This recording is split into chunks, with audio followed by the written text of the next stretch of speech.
Hey guys, welcome to this week's Trade Targets video. We are currently joined by my cat who is on my lap, so she may make a special appearance in this one. We've got about 30 names to rattle off. Obviously everyone's trade counts are getting a little bit lower, but it is such an important round, being our last major buy round. Round 19 is probably going to be a little bit trickier than this one.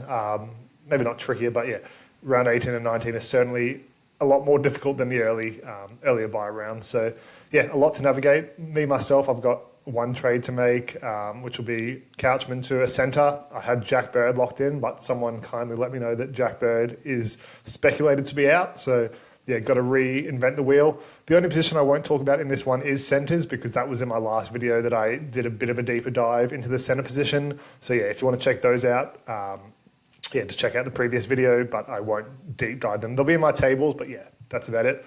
Before we jump in, the subscriber count has slowed down a little bit lately, so I'd love to see that pick up again. The engagement's awesome. If you are a returning viewer or you are subscribed, I'd love it if you just engaged with this video, like a like, comment, whatever.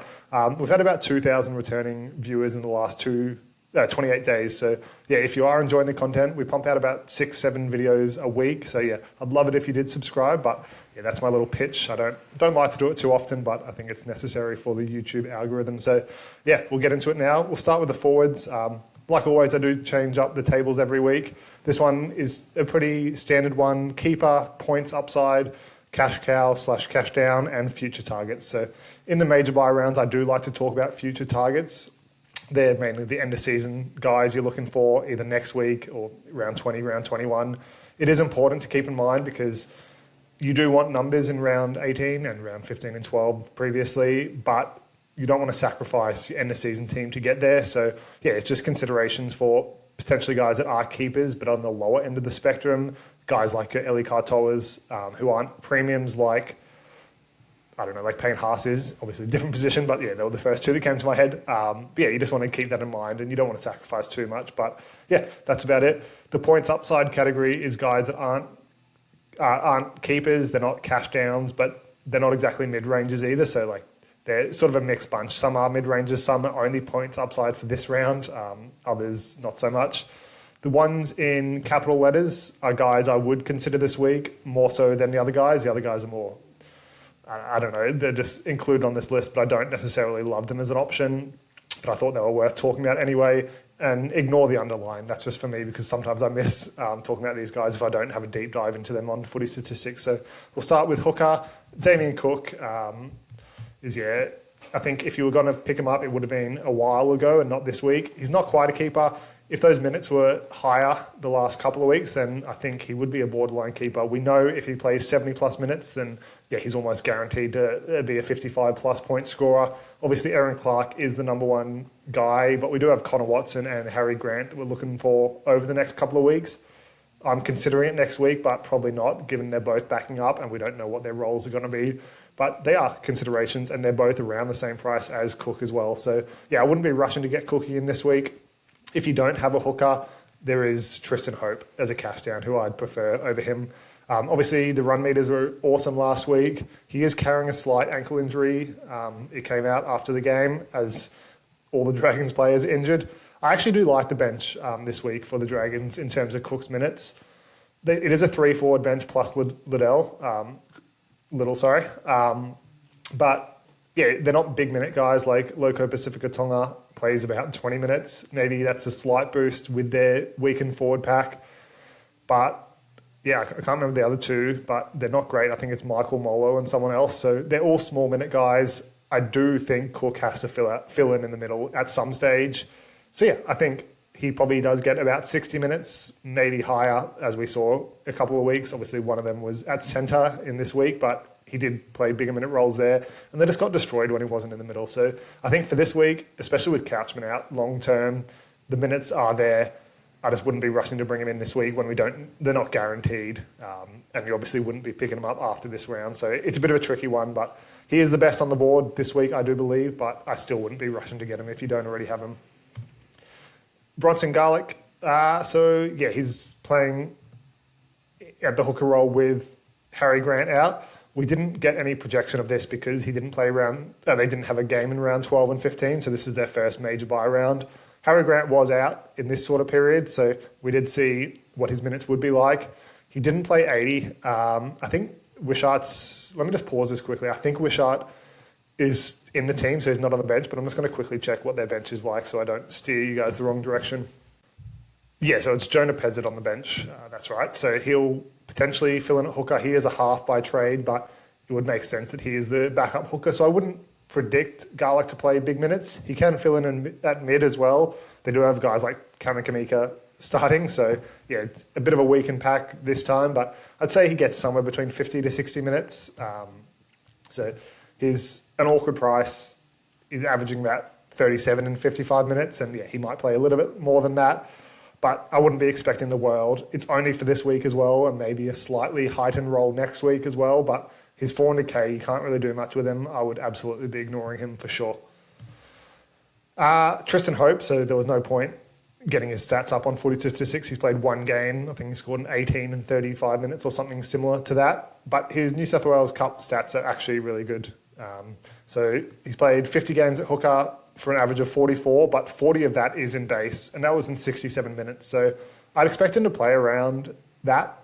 I don't know, anywhere between 55 to 80 minutes, I guess, but I'd say on the lower end of that spectrum. But yeah, in terms of New South Wales Cups, he was great, and he could get you a 44. He is a pure cash down at 230k, and I think he's definitely worth it. If you don't want Jazz Tavanga, he plays before Jazz, so you'd like to loop Jazz in this scenario, but I think it's actually good because you can see what Hope scores, I guess, and then maybe use Jazz to offload to someone else. But I think the Tigers play in the second last game, so it is a bit iffy to do that. So if you are committing to Hope, you probably have to commit to a Jazz trade beforehand, unless there's someone on the board in the last game that you like as well. But yeah, I think Hope is a great shout as a cash down. There actually are quite a few decent cash downs in different positions, just not the outside backs really this week.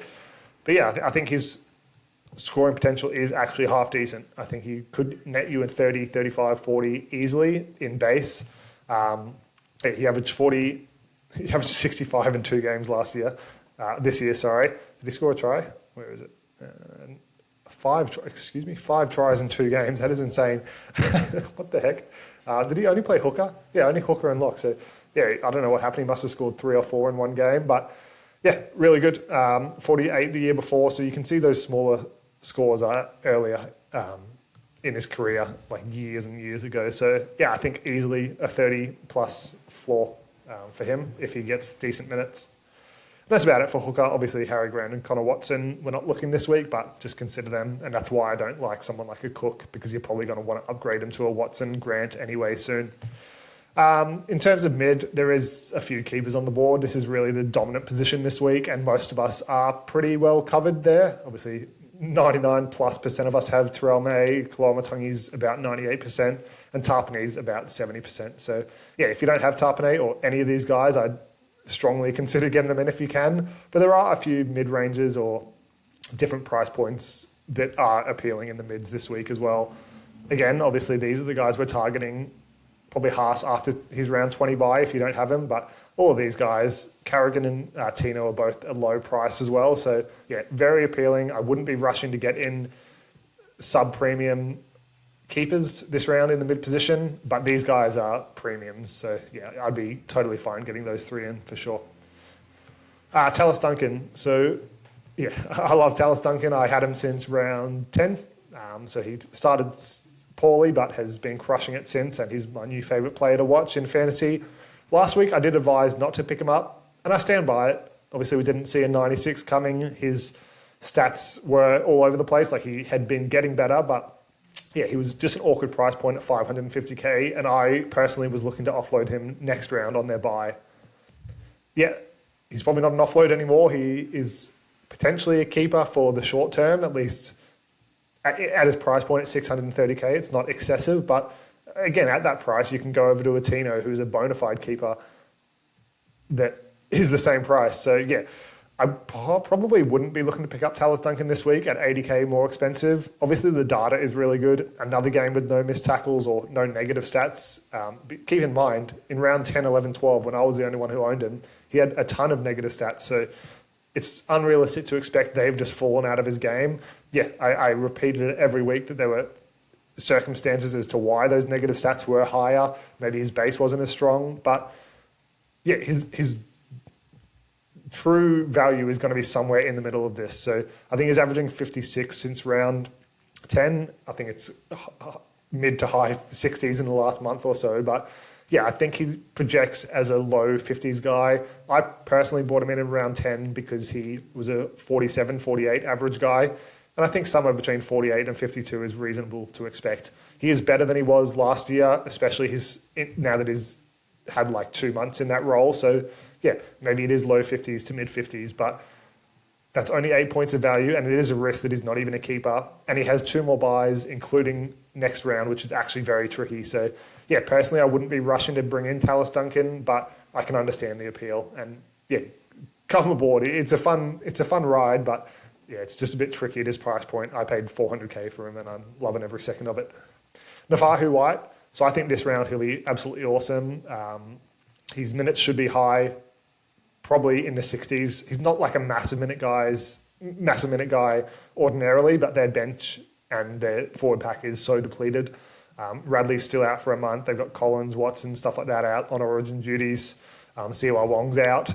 So yeah, I think his minutes will be good. His PPM is so strong ordinarily, so I think he could easily pump out a high 50s to 60 score, and he should be higher than average in the next month or so until Radley's back.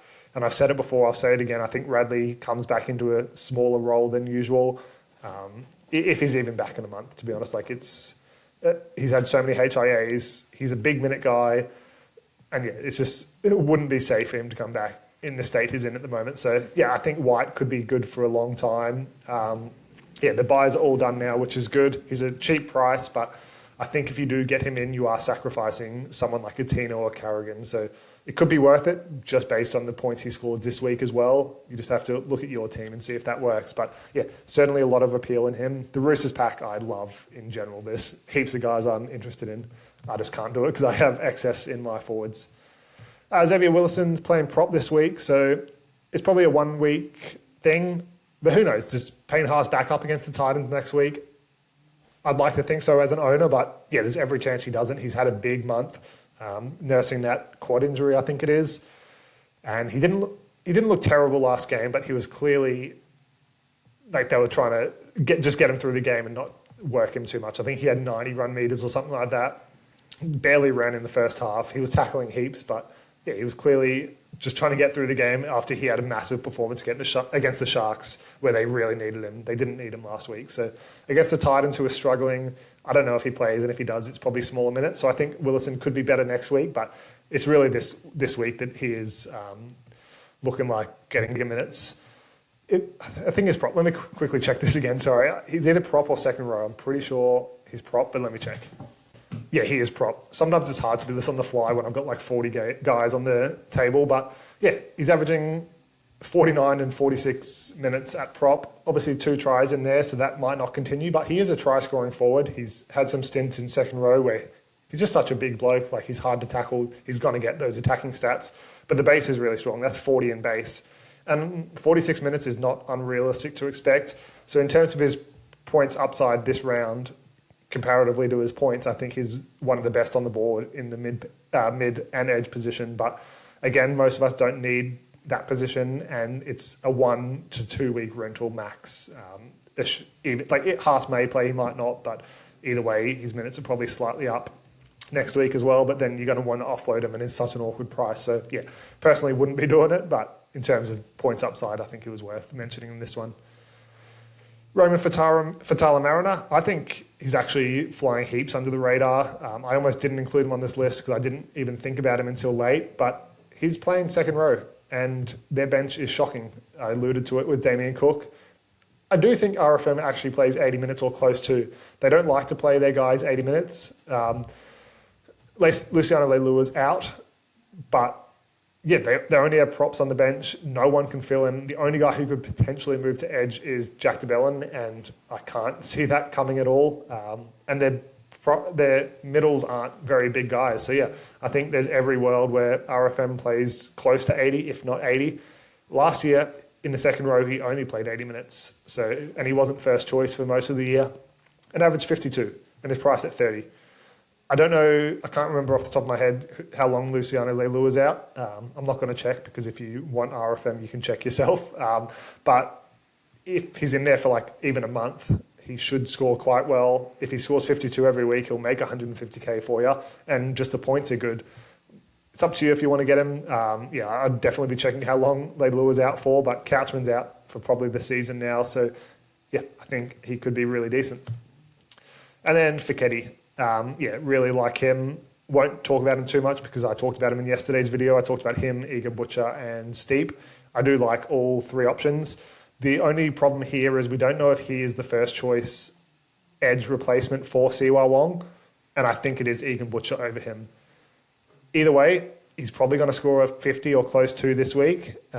He played 65 minutes, I believe, on the edge last week, and the first 15 were in prop. I think it was maybe even 11 minutes when Siwa Wong went out. So whatever the extra minutes were. But 47 in base is super strong. That's probably about 40 in base in those minutes.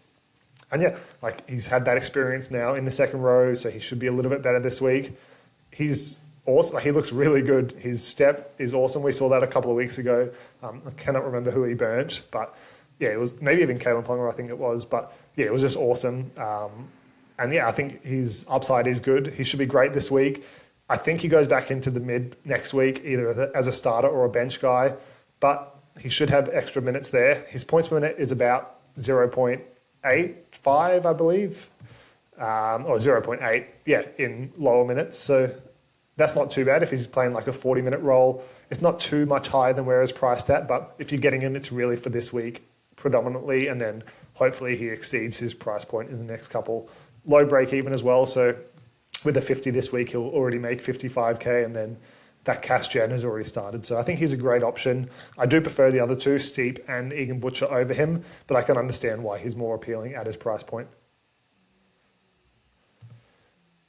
Tui Kamikamitha, sorry. Literally just because there's a cash down. It's 230k. He's starting at prop. I don't know if that sticks. They do like to make those last minute changes, but either way, his minutes shouldn't change too much. He's not great. He started the year at 373k, so you can probably project he'll score about that level, which is 35 or something, maybe not even that high. I think low 30s. But yeah, if he's getting 35, 40 minutes, he should score decent-ish. Not even, but he's just a pure cash down. So if you do need a cash down and a position you need, I think he's a decent option just as a points grab this week, and then you're never playing him again. Personally, I do like my cash downs to not play at all because then you can use them as a loop option moving forward, but that's something you're not going to get with Tui. But yeah, I think just in terms of this round, it is a bit trickier. If you do need a mid for whatever reason, then either him or LeBlanc are good options. So yeah, LeBlanc is in for Sean Kepi this week, who got dropped probably just because he let Herbie Farnworth go through in that one. Like he's been terrible, but that was bad to see. Like he literally just put a hand on him and he was right there. So yeah, can't say I'm surprised he got dropped, but LeBlanc gets the opportunity now. He's played last year, not many minutes, but you saw in a 31-minute game, he scored a 27. This year, in a 47-minute game, he scored a 40. 33 minutes, he scored a 27. So he is on the bench as opposed to Tui, who's starting. But I think his minutes could be decent. There's no massive minute guys in that pack apart from Kaloa Matangi. Hubner plays about 50 minutes. The pack is weakened, especially with Aiken moving to centre again. So I think he could reasonably expect him to get a 35-minute game for 30 points. So probably do prefer him slightly over Tui, but either or, just pick up whichever one you decide. That's a better option. But they're both pure cash downs, and most of us probably don't need that this week. Moving on to Edge, so yeah, Jacob Preston and Eli Katoa. I will talk about them, I think. I've got their tabs open, but yeah, they're pretty standouts. Preston is a premium, Katoa is not. He's just a keeper level guy. But if you are getting Katoa, you're probably going to have to settle for not getting Preston. And then Hudson Young and Angus Crichton are the future guys we're targeting over the next couple of weeks. Hudson Young has a bye next week. He has a high break even, so we could pick him up a little bit lower. He is overachieving this year for sure. I think he comes back to the pack a little bit. I expect him to be the second best edge behind Preston, but we'll just see what that injury is. It's a bad one. It's a pelvic injury, so hopefully it's all good, but we'll see. And then Angus Crichton is just like 600k, so a bit cheaper than Eli Katoa, and he projects to be slightly better than Eli, but he's not playing this round, which puts a spanner in the works. Yeah, Preston, this is a no-brainer. I'm not going to talk about him too much. Averaging 59.5, averaged 59 last year, playing over 70 minutes. So, yeah, get him in if you can. He's one of the best options on the board this week, outside of the mid position, where we've got our Terrell Mays, Koloamatangi. So, yeah, he's a surefire thing if you can get him in, like if you need an edge this week. But if you do have two edges already, like Aiken, Koloamatangi, if he's filling in there for you, Duncan, Eli Katoa, yeah, I wouldn't be rushing to bring in Preston, but if you need one, absolutely. Eli Katoa, well, he's 700k. Jesus, I didn't know it was that expensive. I mean, I picked him up last week, but that was a last-minute thing, as you saw, if you do watch the channel, because I wanted to avoid Toby Couchman's 18, and I was lucky enough to be able to do that, and it worked out for me. But ordinarily, I wouldn't want Eli Katoa in my team because I do want Preston, but that's a sacrifice I was willing to make. Time will tell if it worked out.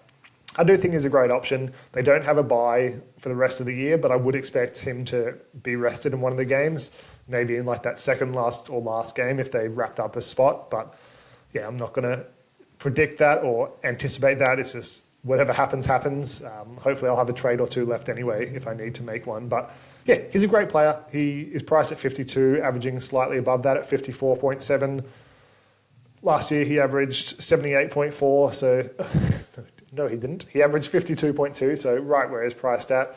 He does look better this year. His base isn't as strong as a lot of those other guys.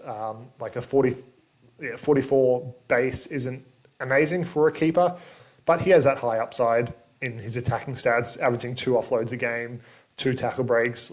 Like, you're going to find other ways to get points from him like every week. Like last week, he got 2 try assists, a try, line break. He does so much. So, yeah, I don't love him as one of the best keepers available in the edge position, but I think if you need one this week, he is a good option. Blake Steep, again, won't talk about him too much, but he is awesome. 55.8 average, playing 40 plus minutes, and that's in a 53 minutes average. So, yeah, point per minute over 1 is crazy. I do expect him to play close to that. I think he's starting lock this week. Again, that forward pack is depleted, so he should have good minutes this week and moving forward.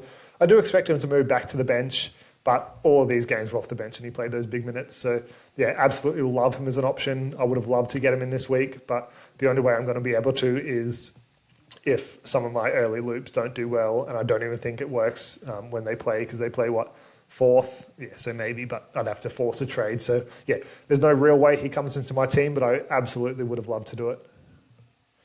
Sean Blaw, yeah, he's just... If you're getting someone in this price point, please, I would absolutely advise to get Steep, but I think he's worth mentioning anyway. He's priced at 39, averaging 43, playing 70-plus minutes. Doesn't change. Last year he averaged 46, so slightly underpriced. He is a bit of an Eli Katoa alternative with no buys as well, but yeah, I'd prefer Steep in that price point. Egan Butcher, so yeah, I think he is the preferred second row guy over Fichetti, but we don't know that for certain, but I'm comfortable in saying that. This game, he was awesome, then went down with a concussion, but like, look at that base. That is so strong. 40 and 80 minutes before that, but he is better than that ordinarily. 47 in 75 minutes, but if we just move him to an 80-minute role where he's going to play, he averages 50. And then I think he's had no, he hasn't had any other data, but yeah, he's a great option at that price point as well. He should be really good. I think Steep is probably my number 1 guy over Egan Butcher and Fichetti, but Egan Butcher is a close second. Kai O'Donnell, so he's starting second row. I don't know what his minutes are going to be, but that Cowboys team is just hideous this week. They move so much during the game. In their initial team list on a Tuesday, and then what their actual team looks like always seems to differ in these sort of games. But I think he starts in the second row. I think he plays 80 like we saw in round 15, and he got a 45 there, and he's essentially a cash down. So yeah, I think he is a great option if you need a cash down edge. I'd be willing to pay 21k extra as opposed to a 230k guy. yeah, he's had different games in the second row where he doesn't play 80, but that's when they had Jeremiah Nanai on the bench and stuff like that. So I'm pretty confident in saying he plays 80 or close to in this one. They are just so depleted. It's funny, the Cowboys suck, but they have so many Origin guys still. So yeah, their team is just absolutely decimated. And I think he does play 80, and that base is really strong. So I'd expect a 40-ish from him, and he's a cash down, so it's great. Joe Chan, he's playing in the centres, so there's no data to go off for that one, but he's another cash down. Obviously, he plays for the Storm, so they're massive favourites, and yeah, there's going to be attacking stats on offer. I don't know what his projection would be. I'd probably guess maybe high 20s, low 30s in base, and that base includes like tackle breaks and stuff like that. So yeah, I don't know. I'd probably prefer Kai O'Donnell over him. If he was a centre dual, I would also be picking him up, but the fact is I'm not going to be looking for an edge, and I do prefer Kai O'Donnell. That's it for the forwards. So yeah, that is a lot of options. Most of us don't even need one. So I thought it was worth talking about. Every team construction is different, but yeah, most of us are pretty top heavy. In terms of the backs, not going to talk about Jamal Fogarty or DCE. If you get them in, absolutely fine. They are keepers, but you're probably sacrificing an Isaiah Katoa, and that's totally fine. I think Katoa is the second best keeper in the half position, and he will be towards the end of the season as well. But he's not that far ahead of these guys, maybe 5-6 points. But the fact you're getting one like Fogarty or DCE for this round does offset that. The Dolphins have another bye in round 21 as well, so he's not necessary. Like, he's a luxury to bring in. Obviously, Cleary is a no-brainer. You have to get him in, but most of you guys have him already. Jerome Hughes, on the other hand, yeah, I think he does still have upside at his price point. He's priced at 48, so he's getting up there now. Like, he's gained 100K from where he was, but he looks a lot better now. He scored a try in the last 3 weeks, which won't continue, but an 86, 45, and 80. It was only a 9-point try as well, so that was a 71 without that as well. So just crazy stuff. He does find different ways to score. And the best news last week was those kick meters. So we knew in round 16 he was going to get them as Munster was backing up, and we saw that in round 13 that he did dominate the kicking. Obviously 373 isn't massive, but he did dominate that. They just had less kick meters in the game. But yeah, he's looking a lot better than he was earlier in the season. He's averaging 48.2, but he averaged 60 last year. I would prefer to pick him up over Fogarty or DCE just because I do believe he is a keeper. He's a little bit cheaper, no more buys. He does have the upside when Munster's out of the team this week and then backing up next week. So yeah, I think he should be awesome. He is getting expensive, but I think he's still worth it, priced under 50. Matt Burton, yeah, I don't like the Bulldog spine just with the Galvin situation on the bench. I think it's going to change at some point, maybe after the Origin chaos is done. Obviously, they have an 18th man in every single game, and then like Crichton's out and stuff. So there is a chance Burton moves to centre at some stage. Who knows? Like, they're playing so well, so they probably don't want to mix things up too much, but we would have thought that, and then they picked up Galvin and playing him off the bench and then moving 2 spine members. So who knows? They need to sort out a solution soon. If Burton was locked into playing 80 playing in the 5/8 role every game, I think he's an awesome option. Scoring 50 this year. He's done similar in the past as well. So he is underpriced. Again, he's not one of those keeper level guys, so I wouldn't be comfortable bringing him in knowing you can't get like Katoa or Jerome Hughes or someone like that. But if you don't have those guys, don't plan on bringing them in. I think he is a good option. Jamie Humphries, yeah, I feel like this has been the story of the bye rounds. Like, we know he's going to be better with Latrell out of the team, but there's not that many circumstances that he will be. It's only in the major bye rounds. He's so cheap now. His scoring upside this round is probably 50 plus. He scored 46 in round 15, but yeah, he had that score with like 20 to go, and then he just got some negative stats. But yeah, I'd be comfortable in predicting him to score between a 50 to 55 minimum because he's going to dominate those kick meters. I think if Jack Wyden does stay in the 5/8 role, if Cody doesn't come in, then maybe his kick meters are slightly lower. But yeah, his upside this round is great, but he's going to be a problem for you moving forward. Like, doesn't play in round 19 and then Latrell's back in the team. So yeah, I don't love it anymore. I think if you were going to do it, you would have had to take the risk in round 15, which didn't work out, but it just seems a bit late now. Latu Fainu. So yeah, I did bring him in when Luai was ruled out, which I'm starting to regret a little bit, but I do think he's a good option. The base was strong, like the 19 tackles is decent because they were not going to his side at all, and he still racked up that tackle count. He's played in the lock role off the bench a few times, and yeah, he has looked good there. So I'll be comfortable in saying his tackle count would be low 20s moving forward in that half position. The kick meters will not continue. I'm pretty comfortable in saying that.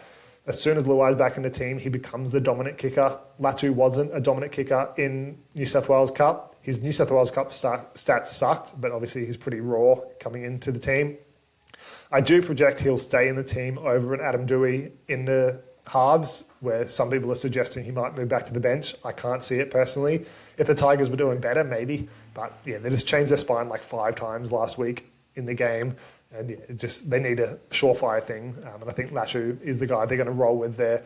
But I'd say those kick meters go back down to 150, 200. But he's such an attacking guy. He should be good.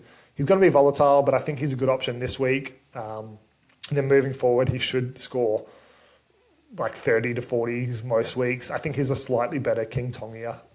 Probably not the level of Savala, though. Tom Duffy, so yeah, this is just a cash down who's a little bit more expensive than a cash down. Not a cash generation guy. Like, he's not going to be in the team past this round, but yeah, he's decent. He should dominate the kick meters. I would expect him to get goal kicking, at least from the left-hand side where Drinkwater sucks from. And if they don't want to chop and change it, he might get them all. But again, Clifford could kick as well. Drinky could kick. There's a few options there, so that's not guaranteed. But I'm comfortable saying his kick meters would be higher. They're not as high as they would be at the start of the year when Dearden was in the team, because Clifford is more of a dominant in-game kicker. Yeah, I think as a cash down, he's not too bad, but at that price point, you'd probably just go Latu. That's it for the halves. Again, not going to talk about the centres because I had a video yesterday where I outlined all of my choices, really. The only thing that's changed there is Jack Bird is apparently injured or rumoured to be injured. So, yeah, it's only a rumour at this stage. He's playing like the 3rd game or 4th game even, so it's a bit hard to make a mid-round call, but we're just going to have to wait and see on that one. I will talk about Mark Nwangani-Tawase because he's a winger fullback as well, so I'll just include him here. And then future targets, Latrell and Campbell, pretty much must-haves, I'd say. So yeah, Marky Mark. I've never been in love with this guy as a fantasy option this year. Obviously, he looks incredible in real life, and he's made close to 300k, so he has been awesome, but I didn't want him at the start of the year because I thought Billy Smith would come in over him in a couple of weeks, which Billy Smith came into the team, but they moved Mark to the bench. Not to the bench, to the wing, sorry. So, yeah, I got that one wrong, and then he just got to such an awkward price point throughout the bye rounds that I didn't want to pick him up, but he has continued to be incredible. Priced at 45 now, averaging 48. He's playing centre this week where he averages 43. So he's actually been better on the wing somehow, just because he keeps scoring tries, averaging 52 on the wing. But yeah, that try scoring form won't continue every week, even though he is so good. But he's one of the best centres on the board this week. If you're bringing him in for winger fullback, I probably wouldn't recommend it because you have so many other not premium, but keepers or Tommy Turbos, stuff like that, who probably can score as well as him. So, yeah, he's really only a centre play, and I don't love it, but I think he's worth mentioning anyway. Scotty Drinkwater, yeah, that price point is just ridiculous now. I bought him in at 700k and loved him at that price point, so I adore him at 540k. He's going to be up and down, especially with the Cowboys form, but yeah, at that price point, he's an absolute no-brainer. I'd be picking him up. He isn't as strong now that he's losing some of those goal-kicking stats, like when he doesn't kick from the left. And yeah, I don't think with Clifford and Duffy in the team, his kick meters shouldn't be great this week, probably about 100. And then moving forward, we'll see. But yeah, he's great. At that price point, I do believe he's still a keeper, and that's so cheap. Pappy, so yeah, Ryan Pappenhausen, I do think he's a keeper, but he's probably like the 7th, 8th best one available, but he is playing this week, which makes him more appealing. I was close to bringing him in instead of Eli Katoa last week, but I just couldn't do it because it would have meant I'd take Toby Couchman's score. He's probably, the 3rd best guy in winger fullback this week, so there is some appeal. Obviously, he has an extensive injury history, which is concerning, but yeah, I think he could average 50 most weeks, especially with the goal kicking. Like moving forward, he should average around 50. It's just you're probably sacrificing someone else like Tedesco, Latrell, Jaden Campbell. If you can get them all in, that's fine. But yeah, in most situations, you probably won't be able to. Tommy Turbo, so yeah, this one, that price point, again, is just super enticing. I'm not doing it personally. If he was in centre dual, he would 100% be coming into my team, but he's not. He doesn't have much data at centre apart from Origin, but he looked good last week. Those tackle breaks were awesome considering he hasn't been able to get them the last month or so just because he hasn't been diving into contact. He's just played a bit more tentatively. They've moved him to centre to preserve him injury-wise, which I do understand somewhat, but also he's going to be in the defensive line a bit. So we'll see if he can make it through. But at that price point, I think he's worth the risk. His ownership is a little bit higher as well, so it's not like you're the only one getting him in. And if he gets injured, you're fucked yourself. Like heaps of people have him now. So yeah, I think that mitigates a lot of the risk, just like getting Kiraz in round 17 when it was a chance he was playing Origin. Like 90% of people have him now. So the fact he's in Origin isn't ideal, but you're not alone on that bridge. So yeah, I'd be absolutely willing to pick up Tommy if you need one this week. And I'd prefer him over a Marky Mark or Ryan Pappenhausen probably. Lehigh Hopewate, so yeah, his stats at fullback are good. I think it's like 38, but no, I think it's about 42 without that game. Yeah, 42.2 without getting injured or concussed in the first 5 minutes. So yeah, he's slightly underpriced, has a high break even, but it looks like he's going to play fullback the rest of the season. So he should be better as the weeks go on, as he gets more comfortable. Like when he's been there in the past, it's just to fill in for an injury or two. So he has all that runway now. So I'd expect he averages about 45. But he's more expensive than Tommy Turbo and doesn't have that ceiling. So yeah, I'd just be looking for Tommy over him for sure. Jed Stewart, just a pure cash down. I bought him in at 230k knowing he was going to be shit. He's been better than expected so far, but that's with a try in both games. 12 tackles, which is never going to continue for a winger, even though he does look good defensively, and a turnover tackle. So yeah, I'm hoping he scores a 30 this week. That would be an absolute dream scenario for him. And if 30 points is your dream, like you're not expecting too much. So yeah, he's just a pure cash down essentially and a number on the board this week, which I'm not against. And then the other cash down is Tom Rodwell. So yeah, he hasn't played in the NRL yet. He averages 27, so very similar to Jed Stewart in New South Wales Cup. That was with 19 tries, so he'd probably score more than a try every 2 games in the NRL. So yeah, like the base is decent at 20. Decent. About the same as Jed Stewart. So yeah, you're not expecting the world, but he's about 23k cheaper than Jed. So yeah, just pick whichever cash down you prefer if you do need one. And that's it for the trade targets. I will just get that back up. We'll get into the sells or holds. I don't really like talking about these for too long, especially in like a round like this where we all know who we're trading. So I'm not going to talk about them too much. The long-term injuries, that's why I got this back up. Toby Couchman, Metcalf, Ponga, Siwa Wong, and Fletcher Sharp. Yeah, they're no-brainers. There's no point me deep diving that. Leka Halasima, he's not playing this week. He's mixing between a starter and on the interchange bench. Even when he starts, he doesn't play 80. I think it's a good round to offload him. Same as Jenkins, who's 564k? I made that up, 560k-ish anyway. I think he's another good candidate to sell if you need round 18 numbers for sure. He's probably maxed out in price and he's not a keeper. So yeah, Riley Smith, he's out. I think he's out this week, obviously with the bye. Then I think he's suspended for next week as well, and then comes back in round 20. Again, you can offload him. He didn't even start over Lussick last game. So yeah, he's done essentially as an option. Iongi, yeah, he's not playing this week. He's actually been decent, but he's so up and down. I wouldn't rely on him every week. His price point is okay where you can upgrade or downgrade him. So yeah, there's time to get those keepers in for sure. Nathan Lawson is a hold with an asterisk because it's just his price point. He's 260, 270k. It's probably not worth going down to a cash down, which is hypocritical because I did go him to Jed Stewart, but it was for a circumstance that only really fit my team where I needed his exact money to go up to Jerome Hughes, which worked out. So yeah, if you are going down to a cash down, I wouldn't recommend it. But if you have someone, like if you have cash in the bank and going up to a Tommy Turbo, then absolutely do it. He's just hard at his price point to offload. AFB is on the who's not list. I think it's like 1%. Yeah, not even 0.5%, but yeah, just he's been good. His minutes are awesome lately. His points haven't been great, but all you want to see is the minutes. He's in that tier 3 of keepers in the mid position, but yeah, I wouldn't be offloading him at this point.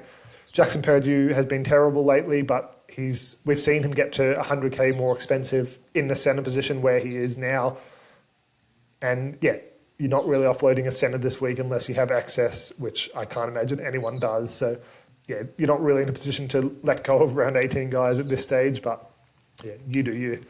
Then Heath Mason, he's out this week, which is annoying because this is the round we want him in. But yeah, like I think you can quite comfortably hold him at his price point. He should be better. He's been decent at fullback in the past. So yeah, I think he's a good option to hold anyway, and just hope for the best.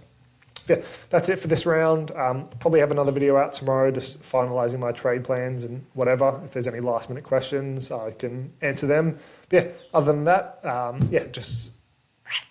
don't know. If you are still here, just leave a comment. Just help the algorithm out for me, please. But yeah, if any other questions of guys you're interested in, let me know and I'll get to you in the comments. But until then, we'll see you next time. Bye.